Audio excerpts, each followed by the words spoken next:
Buenos días, buenas tardes o buenas noches. El tema que se le va a presentar el día de hoy es la evolución de las tendencias pedagógicas en el siglo XX y XXI. Los integrantes que conforman directamente el video es Endara Taco, Wilmer Patricio, Ormaza Narváez Karen Lice y mi persona Barcia Cobos Fernando Aquiles. Somos el grupo número 14 y vamos a comenzar a visualizar el tema correspondiente.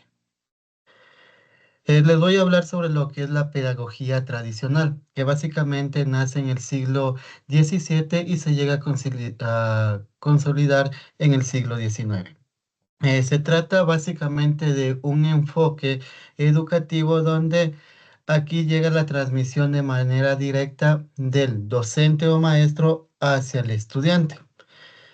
Vamos a visualizar que Blanco y Quitora menciona que la pedagogía tradicional básicamente se caracterizaba por tener un enfoque conductista o instruccional.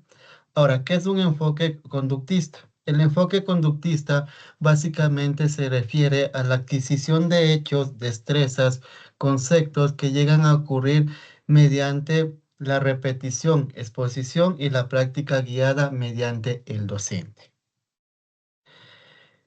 Vamos a ver que justo en este modelo tradicional también se detalla algunas ideas de ambos pensadores acerca de esta pedagogía tradicional.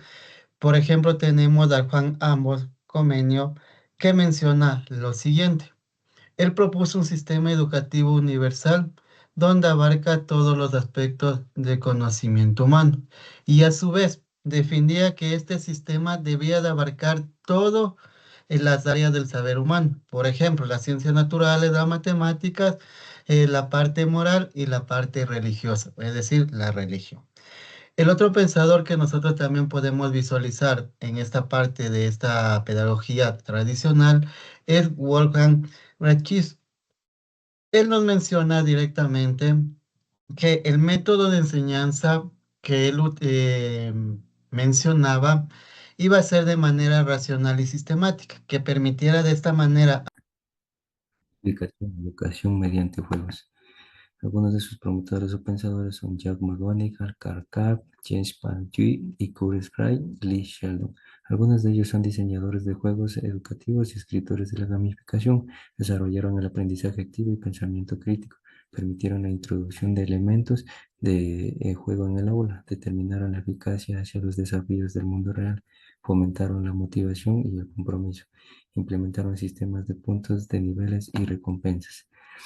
Puntos a favor de más de los ya mencionados es que hay métodos atractivos, divertidos y efectivos. Permiten la retroalimentación inmediata y relevante sobre su desempeño.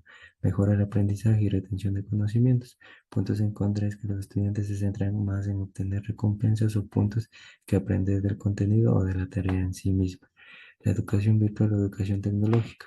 En la década de 1960 se usa la computadora y sistemas rudimentarios. En la década de 1970 la educación es mediante televisión o radio. En la década de 1980 se introduce el Internet y se actualiza la educación en línea. En la década de 1990 el aprendizaje en línea es más sofisticado. En inicios del siglo XXI se introducen videoconferencias, realidad virtual, entre otros. En la actualidad, millones de estudiantes se encuentran en cursos y programas en línea en todo el mundo. Herramientas más usadas en la educación virtual, las plataformas de aprendizaje, contenido multimedia, redes sociales, herramientas de evaluación en línea, entre otros.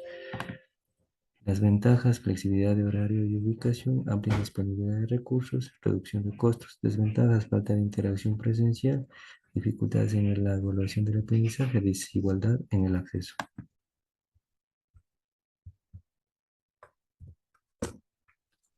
El conductivismo. El conductivismo es considerado como el modelo que se fundamenta en el estudio de experiencias internas o sentimientos a través de métodos mecanizados, dando lugar al desarrollo de procesos repetitivos.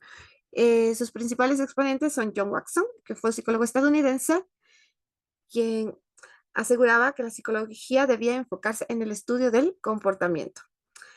Iván Paxuk, quien fue un filósofo ruso conocido por sus experimentos con perros que llevaron al descubrimiento del condicionamiento clásico.